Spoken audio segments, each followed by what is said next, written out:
Hello there, and welcome to the English Language Club.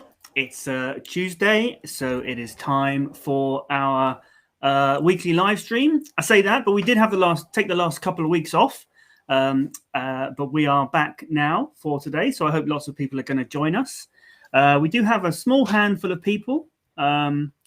We've had Juan Pablo Rodriguez commenting. Welcome. So hello to you if you're still watching. If you are watching, please do say hi in the chat. It'd be lovely to hear. To see who's watching and let us know where you're watching from. And as always, we are relying on your questions to get through the next hour. So we're here just to help you and to answer any questions that you have. So so don't forget to put your questions in the chat. We do have a Discord channel, and obviously because we've been away a couple of weeks, that's been quite busy. We've had quite a lot of questions in there, so we're going to start with those and then we'll go on to questions we get now. So yeah, let's do that. Let's see. I'm going to start with one from Jack. Most of them are from Jack, but we do have one from Shaheen as well, so great. Oh, we got Lukru Adam. Hi, I'm watching from Cambodia. Hi, yes, you're very welcome. If you have any questions, please let us know. Yeah. So, Jack's first question is, why do they call it medieval? I always used to think the word was a combination of mid and evil. Now, this is an interesting question because when I think of medieval, you know, it's a period of time. It's a period of time, historical time period. Mm-hmm. But it's not. I don't really think of it as being a particularly evil time. No, although some people certainly do think of it that way. It's funny because for the longest time, people called the Middle Ages the Dark Ages, right? Because the idea was there was this great civilization of Rome and Byzantine Empire, and then it collapsed into the Dark Ages. And historians have been telling people for decades, don't call it the Dark Ages. That's a bit of a myth that it wasn't really that technology and culture went backwards. But when we call that period the Middle Ages, that's still kind of talking about it as if there's something wrong with it, right? Like as if Rome counted for something and then the Renaissance counted for something and the Middle Ages are just kind of in between. Right. So people tried to get, historians tried to get people to stop using the terms Middle Ages too. And so nowadays, the most common popular term is medieval. Well, so the Dark Ages, medieval times, these all refer to the same the Middle Ages. These all refer to the same thing, right? More or less. Some people will disagree about when. Some people call the Dark Ages as only the early Middle Ages, like up until 1066 or something like that. But yeah, they more or less talk about that same time between Rome and the Renaissance. So depending on when you want to start it, 4th or 5th century up through the 1400s, 1492. Yeah. So, but to answer the actual question, why is it called? We've sort of answered the next part of the question already. But yeah, why is it called the Middle Ages? Yeah. Well, but to answer actually that medieval. The word medieval just means Middle Ages. Medi, like as in the median. Eval is another way of saying an age. So medieval literally just means of the Middle Ages.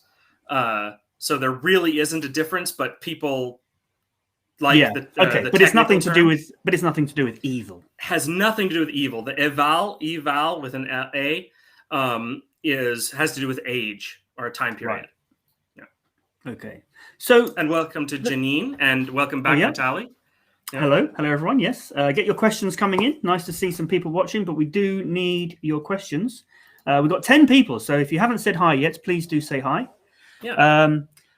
This sort of relates. Jack's next question: do the last names Miller, Smith, and Weber come from the vocations Miller, blacksmith, and weaver, respectively? Yeah, yes, right? they absolutely do. For the longest time, peasants didn't really have a last name. Like unless you were in the nobility and you were from a famous family, people often didn't have a last name. And so when, the population started to be big enough that people needed last names to tell each other apart, they're like, oh, you're Colin. Are you the Colin that your grandfather was a miller? Or you might get the last name Colin Miller. Are you the Colin who lives on the village green? You might get the name, Colin Green, right? So on. So very common last names come from, a profession or a place name or some other kind of description, like that tells, what your ancestors were like or where in the town you lived. That's why Green is one of my favorites, because it literally tells you where in town your family lived. It didn't have anything to do with you, where you lived, even within a little village. So I'm actually interested in hearing from our audience. In your language, is this common? Do you have a lot of names that are names of either jobs or places or descriptions of like where someone lived, like we do in English? Yeah, interesting. Yeah, great. Put that in the chat if you know the meaning of your name. It'd be good to talk about. So let's see. We already talked about that. Why do they call it Middle Ages? Yeah, we talked about that already. And it's between ancient times and the Renaissance, not modern times. Not modern times. Yeah. Okay. So Shaheen has a question here. We're always saying that pronunciation is physical, but Shaheen says, okay, so pronunciation is physical. Okay, I like these words very much. But what about intonation? Where to focus on for intonation? So yes, we do stress, and maybe we overstress, that pronunciation is physical. But this is, I think, when it comes to like the phonetics and the different sounds, the things, if you look at the phonetic chart, the things that differentiate the different sounds are always a physical element of what you're doing with your mouth, with your tongue, your lips, your teeth. So that's breaking down the words that into the different sounds, and I think that's individual sound. Yeah, so that's the key to improving your pronunciation, is making sure you can make each individual sound properly. But intonation comes into the whole flow of a sentence, how you might change certain certain sounds depending on at what point they're in a sentence and what you're trying to stress and things. Reason, if I can just break in, the reason we focus on pronunciation is physical for pronunciation is it's something that people you don't often recognize just by hearing the words. You don't know, the reason I have trouble making the sound is because I'm just not putting my tongue in the right place, right? Or, I'm supposed to open my mouth more to make that sound. That helps, right? Intonation is more about your lungs and your vocal cords. And so it's something we can hear. We can easily hear when, the tone rises at the end of a question. Like, do you want to go out for lunch? You can hear that. It's not so much, also, we don't have an easy way of describing how do you make your voice go up. Well, it's not as easy as, make sure you touch your teeth to your tongue to your teeth, right? It doesn't work that way. You just know how to do it. Yeah. Right. So intonation it's not that intonation is not also physical, but pronunciation being physical is something we need to be reminded of, because we often don't think of it that way. And it's a little bit more complicated. We need these little tricks, like stick your tongue out or raise your tongue up, open your mouth more, round your lips more. There are these little concrete things that we can do to help improve our pronunciation when we think about how physical it is. Intonation doesn't quite work that way. Yeah, exactly. So I feel like maybe when we say pronunciation is physical, that's more of a sort of foundational idea, whereas things like stress and intonation kind of are the next step, bringing it all together and to express yourself more specifically. Yeah, you can talk about stress without talking about where to put your tongue, right? You can just sort of hear the difference between happen and happen, right? You hear that difference, but can you hear the difference between, well, or you can make that sound. If I say happen, if you're saying it happen, and I say no happen, you can just kind of copy that. But if you don't know how to make the sound, me saying sorry, no, it's isn't going to help you. Not helpful. You have to show someone how to make that sound. Stress and intonation don't work that way. You say no, raise your voice. Everyone knows how to do that. That's not a sound that you need to, train your mouth to make. Right? Yeah. So speaking of similar words, you were talking about happen there, and what was it? Anyway, well, I just was mispronouncing it. Happen, right. Yeah. Well, we got another thing. Very similar word. Jack asks, does hapless and helpless carry the same meaning? So helpless is a word that is quite common, and most people would figure out what that means. It means you can't help yourself. You can't. There's nothing you can do. You're helpless. It doesn't mean you don't need help. It means you do need help. Yeah. But hapless is another word that's very similar and sounds very similar. But what does that mean? It's not the same. It's much less common, and we don't use the word hapless very often. But we use other words that are connected to it. The most common is happen, but also happenstance. We might say happenstance. It's interesting. So Jack is asking, are these two words the same because they're so similar? But actually, hap, the root for hap is very different, very separate from the word help. It actually means like luck. Something that happens is chance. Now, obviously, that has come to mean other things in English as well. But that's where we get happenstance and hapless. Hapless means you have no luck. You're just very, very unlucky. Happenstance is things that just happen randomly. It's just luck, good luck or bad luck. So hapless is kind of a funny one that means, you have no luck. It's just terrible. Right. So hapless comes from sort of happen, something happening. Right. It is connected to this idea of randomness or just chance. Yeah. Whereas helpless is obviously related to help.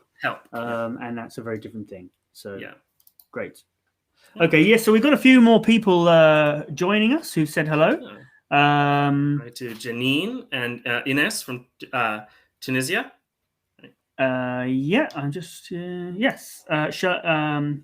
Shahala, welcome. Ines, so great to say hi and everything, but please do ask your questions because we haven't really had any questions yet, which is interesting. Okay, so we've got a couple more though from Discord. So can you explain what a conundrum is? Well, part of the problem with conundrums is that they're hard to explain. A conundrum is like a puzzle or a paradox, something that is not easy to solve or maybe even impossible to solve. Ooh, getting fancy. Sorry, just playing with. Carry on. I'm just not getting the chat coming through on my screen to put up on the screen, so I don't know why that is. But anyway, yes. What's a conundrum? Actually, yeah, me too. I'm not seeing any of the recent chats on the screen. So a conundrum is it's a puzzle or a problem that there's not an kind of an easy or obvious solution. It doesn't necessarily mean that there's no solution, but certainly there isn't a solution that's maybe clear, right? Climate change is a conundrum. Conflict in between countries is a conundrum. It's a hard problem that we don't necessarily know that we can solve, or we don't know how to solve it. Sometimes people confuse conundrum with paradox. A paradox is a problem that you can't solve, not because it's hard, but because it's kind of logical nonsense. Doesn't make sense. It's impossible. by its nature, it doesn't make sense. Yeah, normally, in that case, it would normally be that you've done something wrong. If something seems like a paradox, one of your calculations must be wrong somewhere along the line. Or yes, in math, because we call that a contradiction, where something seems impossible, but really it's just because it's wrong. There are examples of things that seem like paradoxes in that they're impossible to solve just because of the nature of the problem, like light being both a wave and a particle. Some people say, well, that's just a paradox. It's not something we can understand. It's just something that exists, and we can't untangle that puzzle, right? Yeah. But a conundrum is not the same thing. It just means something that isn't necessarily impossible to solve. It might be impossible to solve, but it's not that its very nature is impossible, just that it's very, very tricky or hard, right? For example, we know some things that we could do to save the environment. We could stop pollution if we all decided to get together and do that. That's just really hard to convince everyone to do, for example. And it would have downsides. So there's no easy, obvious answer. Well, that's a big thing. I don't know if we want to get into that here. We do have a question from Ines. So we'll jump to that. And then we've got one more from Jack on which we'll go back to. So Ines says, when it comes to writing, I usually make a lot of spelling mistakes. How can I improve this? Now, this isn't really something that relates specifically to English, is it? I guess people must have trouble spelling in other languages as well. Although English is particularly difficult because it's not a phonetic language. So the vowels can be pronounced in lots of different ways and spelled in lots of different ways. And some languages have different, like, for instance, what does even spelling mean in Chinese languages, right? Or other languages, sometimes it's not about me, like, for example, Arabic. You don't just need to know, what letters go into a word, but which different form of which letter goes into the word at different places and things like this. So in English, I guess we can break it down to two things. Like, how can we improve our spelling in general, which is really more of a memory kind of question, and how can we learn to overcome the specific challenges of spelling in English? And that, I think there are a lot of good tips for how we can improve our spelling in English, but none of them are easy. They all involve a lot of extra work. When I was in school, the way I learned to improve my spelling was by learning root words and suffixes. So I learned lots and lots of essentially Greek and Latin words that are where so many English words come from. And if you learn those root words, then every time they show up in a word, you know how to spell that piece of the word, right? Same with all of the suffixes and prefixes, right? Yeah. To me, that worked really well, because each one of those pieces is kind of like a word. It has a meaning. So it's not just memorizing random things. It was like learning new words that I could understand, and I would recognize them when I would read, right? But it still takes a lot of work. You're basically learning, a whole bunch of new words that aren't whole words. They're parts of words, suffixes, prefixes, and root words. However, that's a really useful tool. Those words show up, those roots show up all the time. And most of the time, if you learn how those roots work, you're going to be able to recognize why the spelling changes when spelling, because sometimes there's really weird spellings in English. Most of the time that comes from the weird root words that are being used, right? Like medieval. Why is there an M-E-D-I in there, right? Why is it medieval? Why I-E in the middle of that word? Well, it's because midi, like middle, is spelled with an I, right? And so then you can recognize, okay, why are some of these really crazy spelling combinations there, It's not easy, but that is one really good way to improve your spelling.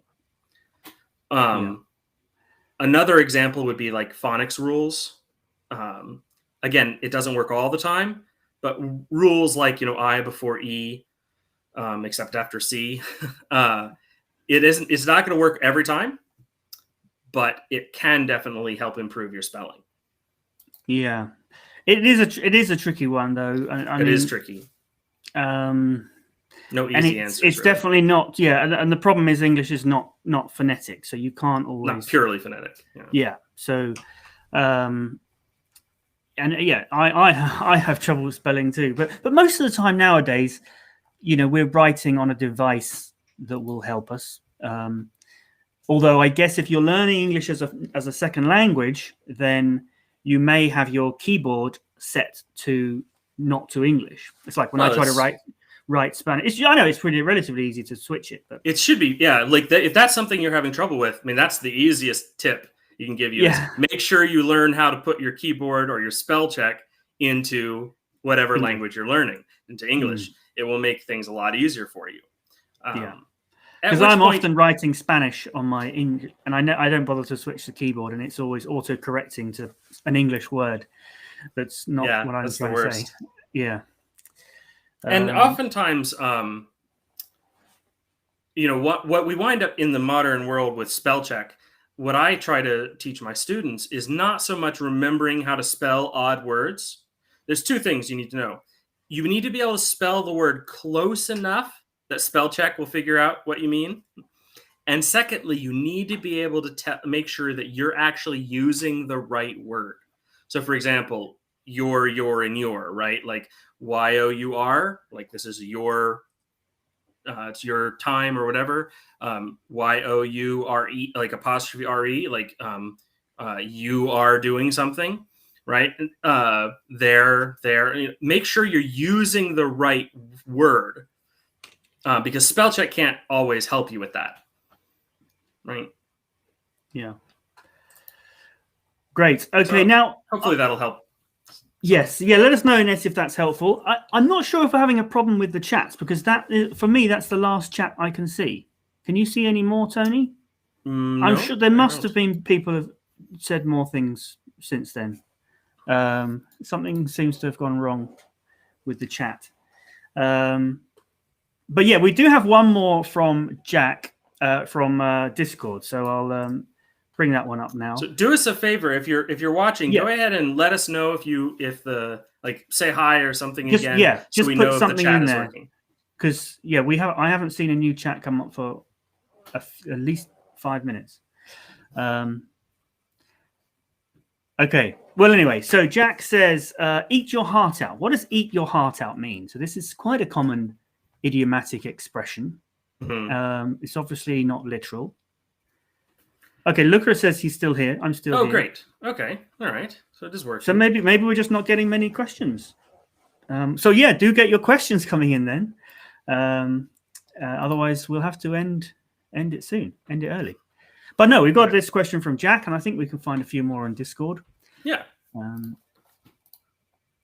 So yeah, eat your heart out. Eat your heart out. This is one of those that it really doesn't make that much sense in English because it's not really an English phrase. It came to English from another language. So even as an idiom, it's a bit weird. It's because it's not a natively English idiom. But it just means it. We use it in a couple of different ways, but what it really means is like, hot in your face. Like, you should be so jealous right now. Kind of thing. But what we've kind of taken it to mean is to like do something like, like eat your heart out or do something your heart out, like go hike or whatever. It just means like to where you've got more than you actually want, like beyond the, more than you could actually want, more than is actually even pleasant. What it means is like, you should be so jealous right now, or something like that. It's but doesn't it not also as common mean as it used to be? Yeah, doesn't it also mean like go for it, do what you want to do, eat your heart out? Well, yeah, that's the thing. Like it also has because of that kind of secondary meaning, like do it as much as you want, maybe even more. People have kind of used it in a way that isn't negative. It's a very negative saying, but people have started to use it in ways that aren't negative. Like it's like go for it, have as much as you want. Yeah, right. Yeah. and that's a bit weird because this is, like I said, it's a weird idiom because it's not really an English idiom. It's borrowed, and so it never really made that much sense in English, even for an idiom. Like raining cats and dogs at least kind of makes sense. It means a lot of big, heavy rain, all right? But yeah, eat your heart out never really made sense in English. Speaking of which, it was really raining cats and dogs here yesterday. Me too. I'm actually wet right now because a bit ago I was caught out in the rain. I had a raincoat on and everything, but I still got pretty wet. I'm still wiping rainwater out of my hair. Yeah. So I hope that helps with eat your heart out. It is it's a tricky one because the meaning has sort of evolved beyond its original meaning. So I'm just looking back now at the Discord to see if we've got any more questions there. We just got one come through from Luke. Yeah, let's ask answer Luca's question. Yeah. Let me see. Yeah, I'm still having the problem though. So I'm just going to read it out and then I'll bring it up on the screen afterwards. Let me get rid of Jack. So yeah. Do you want me to read it? It's all right. Yeah. So it says, Lucas says, what accent or pronunciation that you would recommend ESL learners to learn and follow and why? So this is a good question and it's a common one. The difference and also the difference between accent and pronunciation. That's a really important question. Look, he says we can call him Adam. I was going to ask that. Yeah, I thought so. Yeah. So good question, Adam. So like we talk about on the English Language Club a lot, the difference between pronunciation and accent, right? Pronunciation is how you make the sounds, right? And that's physical. There's right and wrong, though right and wrong isn't very narrow. It's a range. For example, an A sound or not even a specific A sound like an ah. Like there's a range of sounds that's going to be good enough to be a good ah. And the point of pronunciation is that people should be able to understand you. When you make the sounds that go into a word, people should be able to understand you. And for pronunciation, it really doesn't matter what your accent is. If your pronunciation is very good, people will understand you. So accent is this different thing. And it has to do with a lot of different things. But the main thing is what sounds go into a word. For example, if Colin and I both pronounce the word not, right? I say not with an American or Canadian accent. It sounds you mean like not. I am not happy or whatever. Yeah. Not like a knot in a rope, but I'm not happy. Although I am, so I will say I am not unhappy. I say it that way, not. And Colin, how do you say that? Not. I am not unhappy. And this is neither of us is pronouncing the word wrong. We're both pronouncing the sound in the middle correctly, but it's two different sounds, right? Yeah. So it's in British English and more of an in American English, right? In American English and Canadian English. So, and the thing about it is, nobody's going to misunderstand you because you pronounced the sound when you are talking to an American speaker who pronounces it right? There's not going to be a misunderstanding there. You definitely want to be able to, whatever sound you're saying, you want to pronounce it correctly.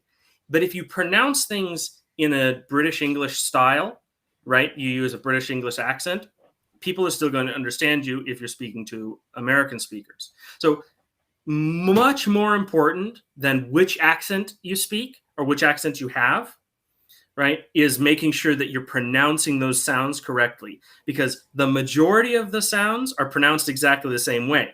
And as long as you're pronouncing those sounds correctly, people are going to understand you, right? Yeah.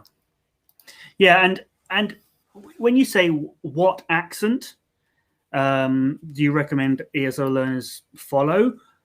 I mean, so obviously there's hundreds and hundreds of regional accents in English, but there's really only two that you should try to that learners should try to follow, as you say.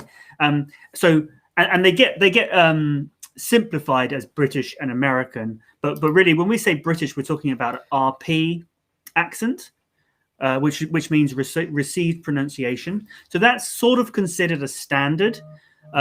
It's not a good idea, I don't think, for English learners to kind of,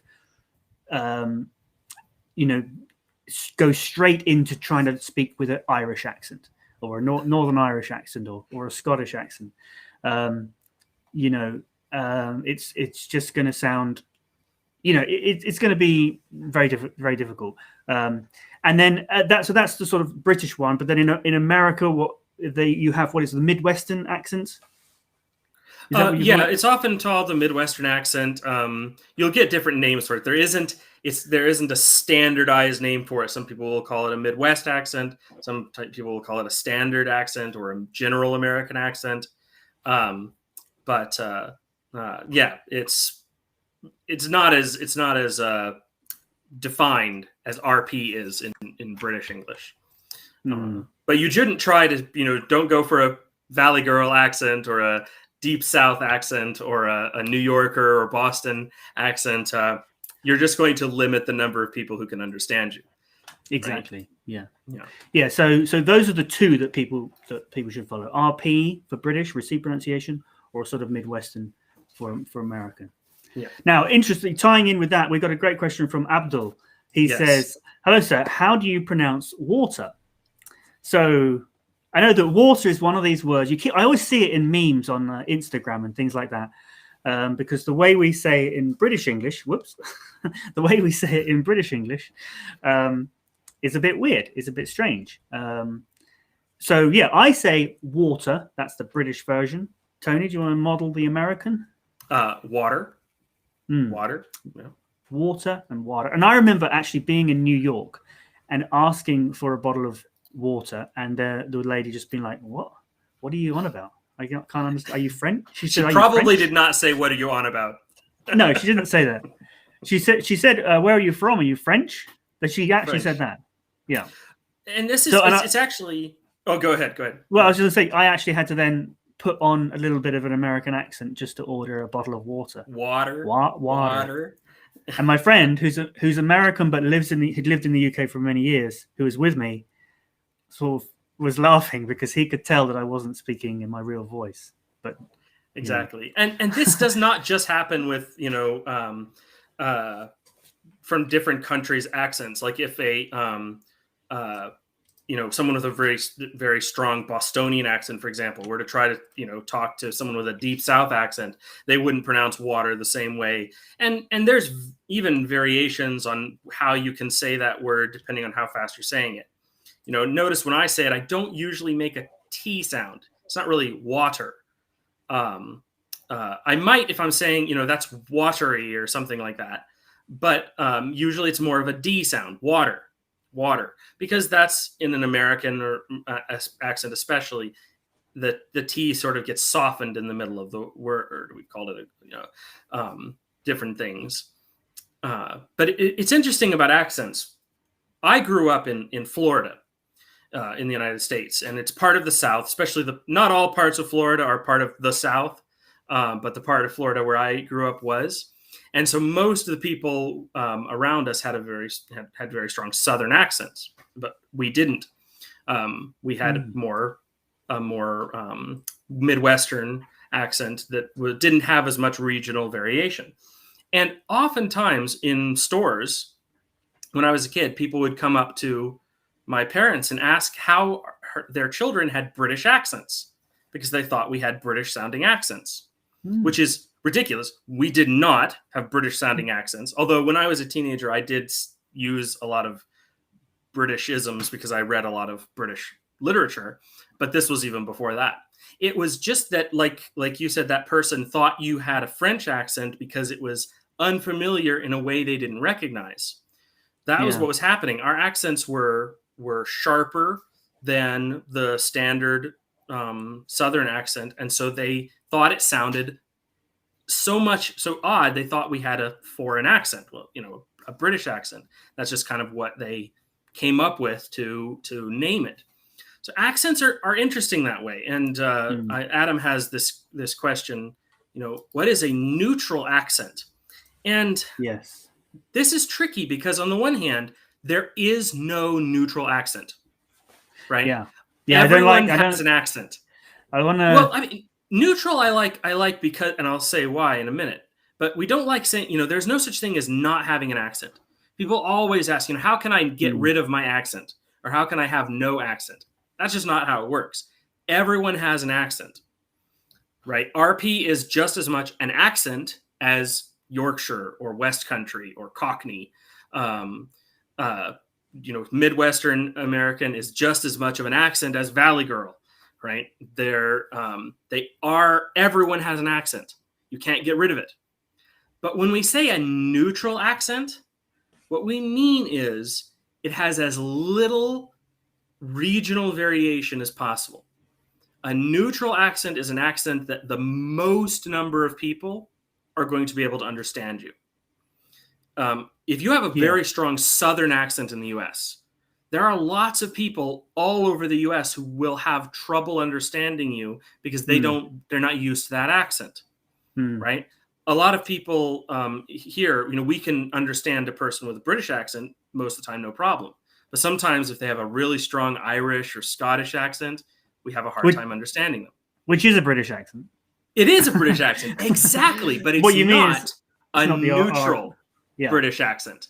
It's not as neutral because it's narrow. The group of people that can understand it is narrower. Right. And again, so what we're saying is nothing that is 100% neutral.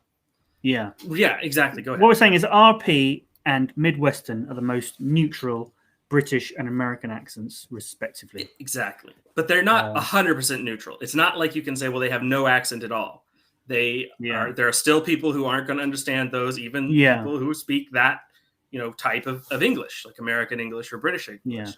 Right. And it's absolutely true. Yeah. An Irish accent is just as much a British accent as RP is, but RP is much more neutral.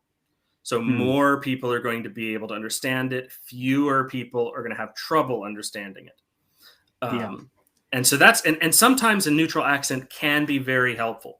And so that's generally what we say. I don't think it matters whether you try to learn a British accent or an American accent, but you should try to choose a neutral accent within those. Exactly. If you really want to learn, widely understood.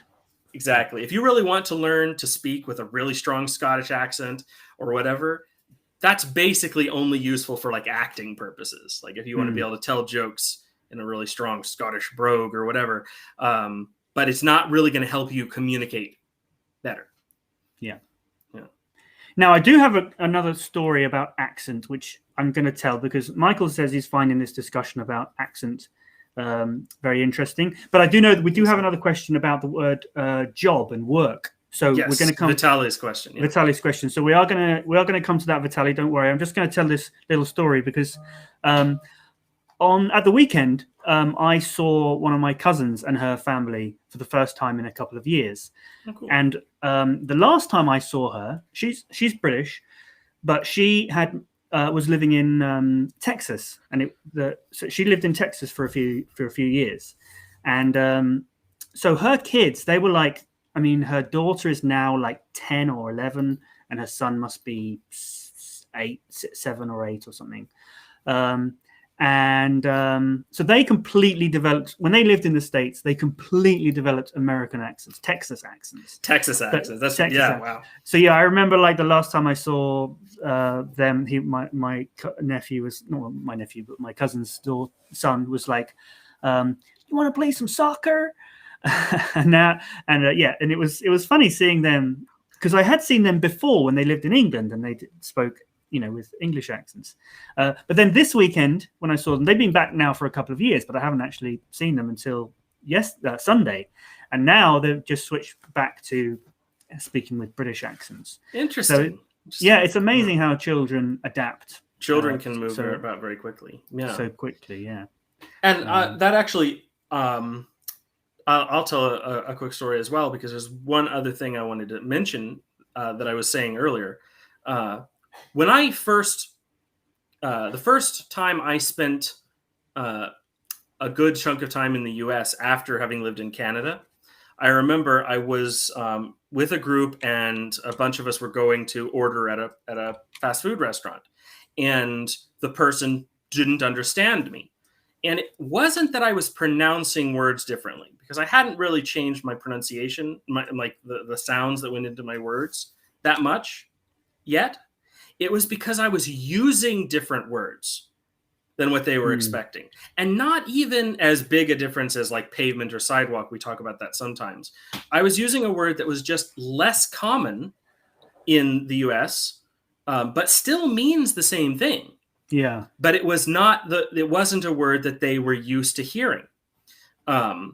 People will understand me if I say I asked for a pop, for example, instead of a soda.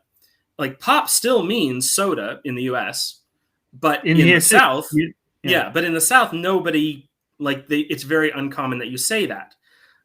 You know, more widely traveled people know, or a lot of people know that a pop is a soda, but it's going to take them a minute. It's not immediately going to think, oh, it's a fizzy drink or whatever. Yeah. And so that's a really important part of understanding accent, is that accent is just as much about what words you use as how you pronounce words. In fact, statistically, even more so. Regional variations in vocabulary are a much better indicator of your accent and where you're from than actually the way you pronounce words. And so it's important to realize, again, how different pronunciation and accent are, because accent is just as much about your vocabulary. Now, another thing that actually is, I think, a difference between British and American English, which occurred to me earlier because you said it, which is you say oftentimes, whereas I think in British English we wouldn't say times at the end; we just say often. Yeah, I mean, I don't think it's common to say oftentimes in American English either. That might just be me. No, it's not. I remember speaking to some Americans and hearing that for the first time and thinking the word times there is completely redundant. Well, I think it's a specific usage. I can't think of it off the top of my head, but there's a specific usage for that. Yeah. Right. Yeah. Okay, so while we're still on accent, Pradeep asked a question about accent, which is, what is roticity? I believe it's pronounced roticity. Yeah. What is that? That's something I've never heard.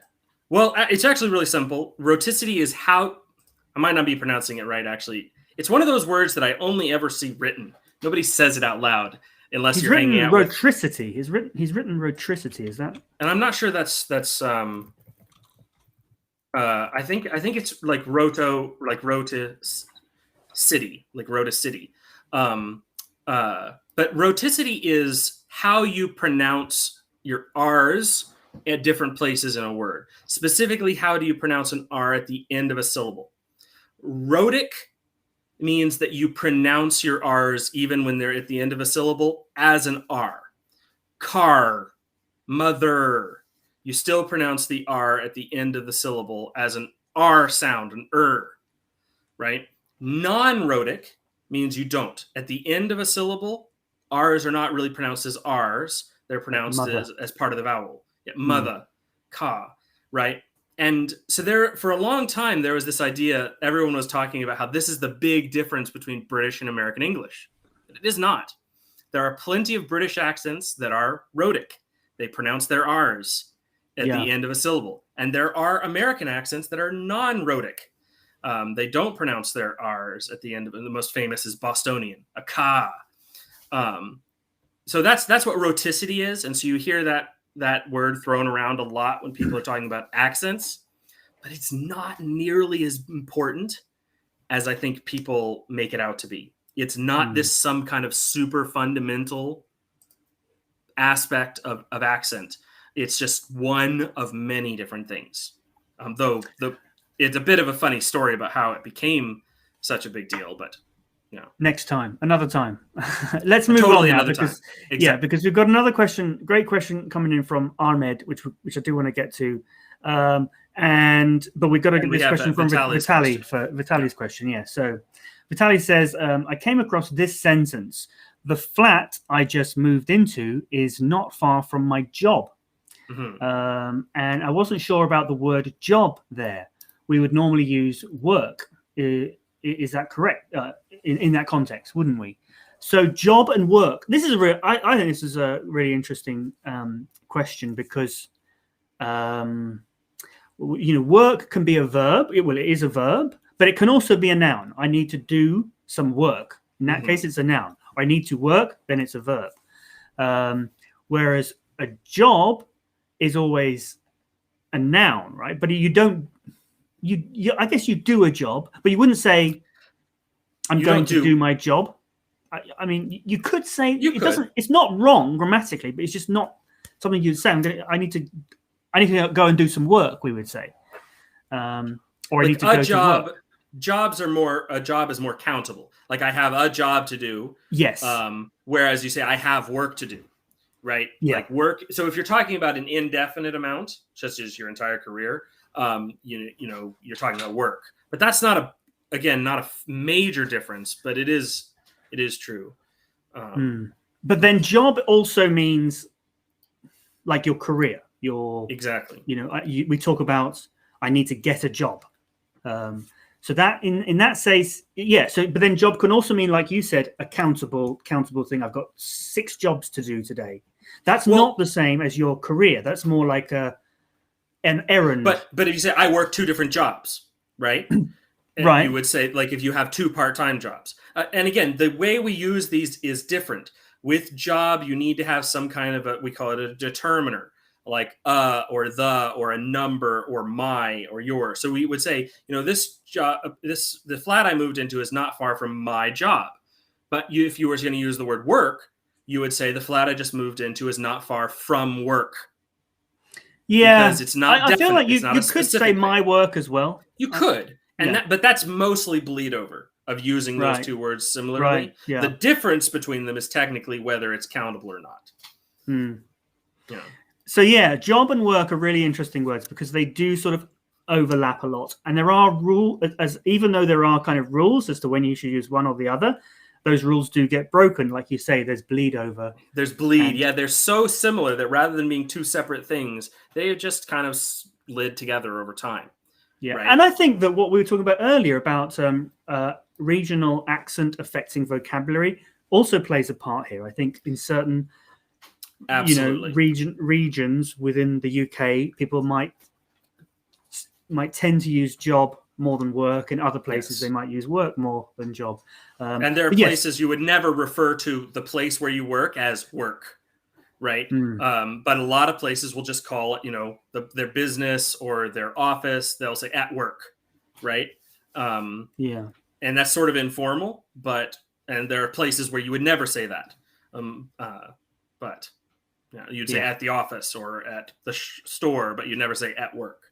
But it's very common in I would say most English, or at least American and Canadian that I'm familiar with, say at work or it's close to work.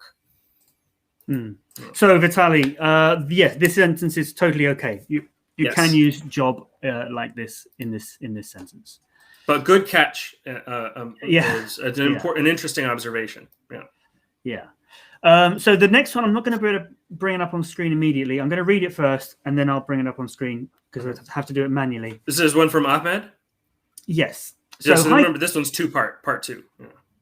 Right, yes. Hi, teachers. What does this phrase, set adrift in time, set adrift in time mean? The context is Carthage, South Dakota, population 270, is a sleepy little cluster of clapboard houses, tidy yards, and weathered brick. Tidy yards and weatherproof brick storefronts rising humbly from the immensity of the northern plains, set adrift in time. Stately rows, cottonwoods shade a grid of streets seldom disturbed by moving. Okay, Is that? Yeah. So the idea, the phrase "set adrift in time." It's not adrift. Set adrift in time. So Did I say it wrong? adrift. Oh yeah, No. The type. Yeah. Adrift is an adjective that means it's floating. Right. It's not anchored. So the phrase, something is set adrift in time means it's almost like, it had, sometimes we use it to mean it hasn't changed, like time hasn't really passed for it. You go to an ancient ruin and the pyramids, you're like, wow, nothing has changed in thousands of years. Well, it's an illusion. Obviously, things have changed a lot, but that's what the phrase "set adrift in time" means. It's as if suddenly it's not, like, time doesn't matter here. You can also kind of use it in the context of like traveling through time, or that the rest of the world, like, you just ignore the passage of time of the rest of the world. Like if you live in a small town, the big events of the world, wars and plagues and news and politics and stuff, just doesn't matter to you. So it's like you're kind of not connected to the rest of the world, or that time doesn't pass. Yeah, it's not like a common expression, is it? Really, but it's very poetic. Yes, it's very poetic. So I think poetic senses. Yeah, yeah. So we would say it's old. It's old. But it means it's like seems unaffected by time, not just old, but that it hasn't changed, or it's not affected sometimes by time or sometimes by the outside world. A more common way to say this would be it's ageless or timeless. We use this about books a lot. Oh, that book is timeless, meaning it's not been changed by the ages. It's still just as meaningful now as it was back then. Yeah. Great. Okay. What do you want us to pronounce, Pradeep? Well, please, maybe. Sorry. Never mind. I thought maybe it was about what we were talking about. How's it? Yeah.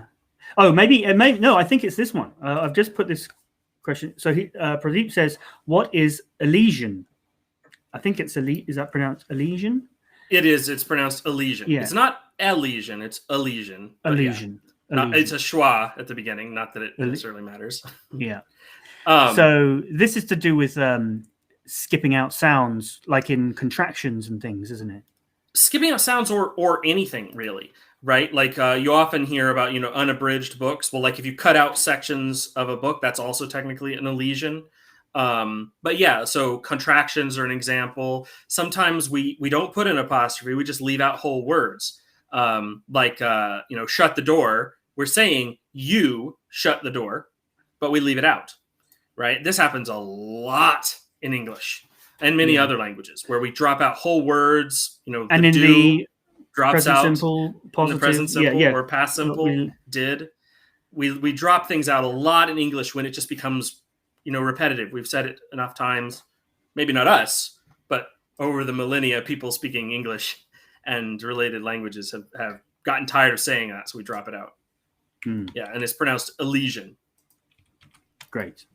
So there's one more question. Next question we've got from Jack. So Jack's joined us. Good to see you. He says, "What does strict sense mean as opposed to loose or broad sense?" Well, this means two different things, whether you're talking about in the strict sense or in the broad sense. So what strict sense originally means is that when you define a term, you can only use it as it is defined. You can't use it for something that's similar, right? A fun example is I've heard the word people argue over the word decimate. The word decimate is an old Latin legal term for a punishment where you had to kill 1 out of every 10 people. It was a punishment that kill 1 out of every 10 people, and that's decimate means take out 1 out of 10. Right. And so some people argue, you'll say, oh, the town was decimated by the storm.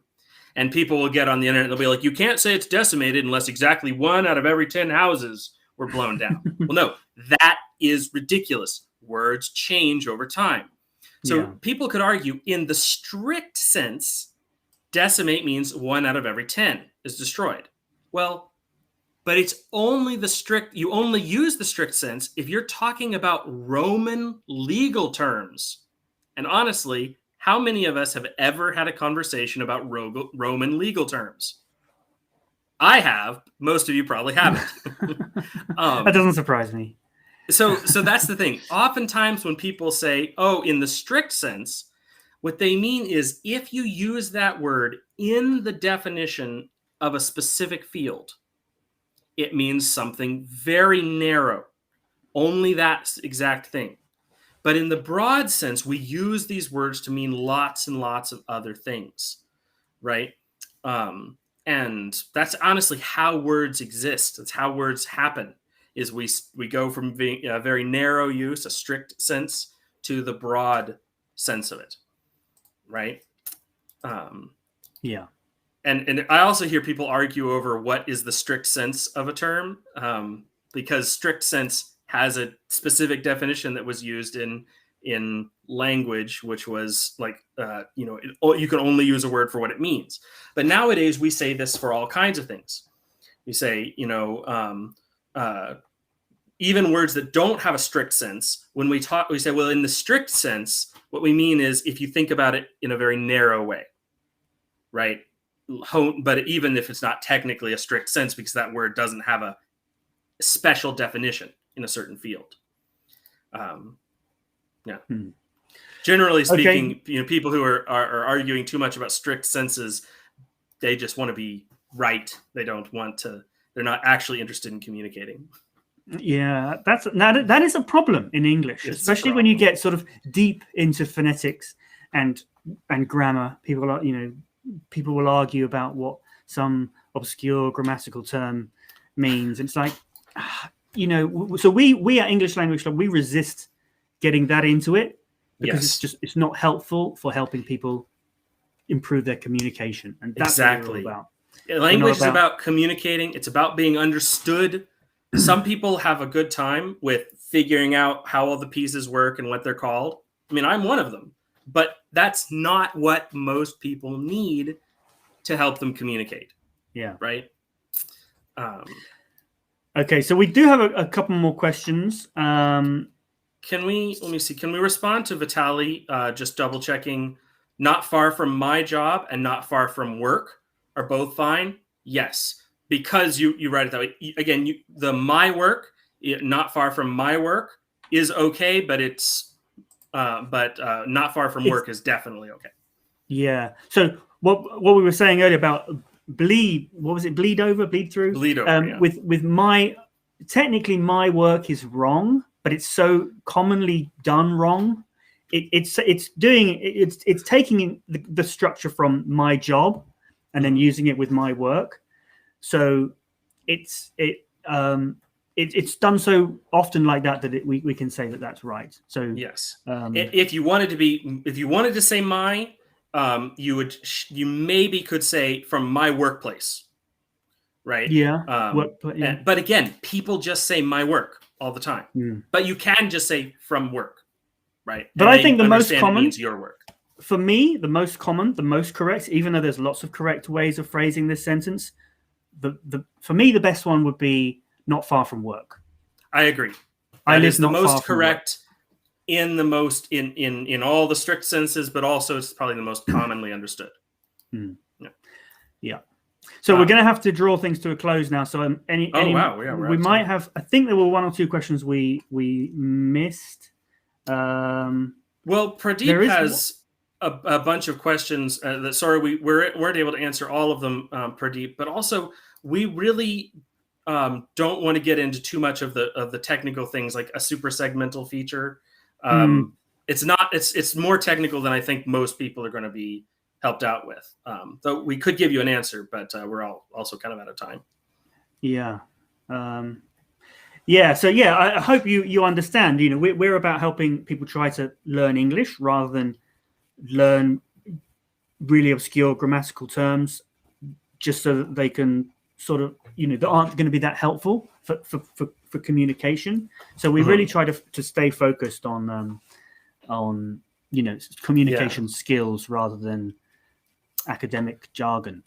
But we also did talk about intonation earlier in the live stream. If you want to rewind and look at that, and I think silent letters is something we would talk about, but we probably aren't going to talk too much about super segmental features, for example. No. Yeah. Okay, Jack, as well. We started off with a lot of your questions from Discord. I don't know if you were here for that, but yeah, that's all. You can rewind and watch that as well if you like. But for now, we're going to have to draw things to a close for this week.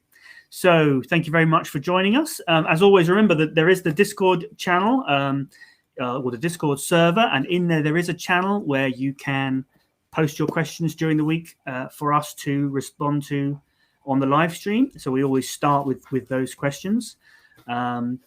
So yeah, that's what we did this week. What else have we got? We got the mailing list you can sign up to, and then there's our course Inside English. If you head on over to the website englishlanguageclub.co.uk, you can see our course, and just going to bring that up. And yeah, and one of the best ways to find out when we're next going to be live is to go to englishlanguageclub.co.uk/live.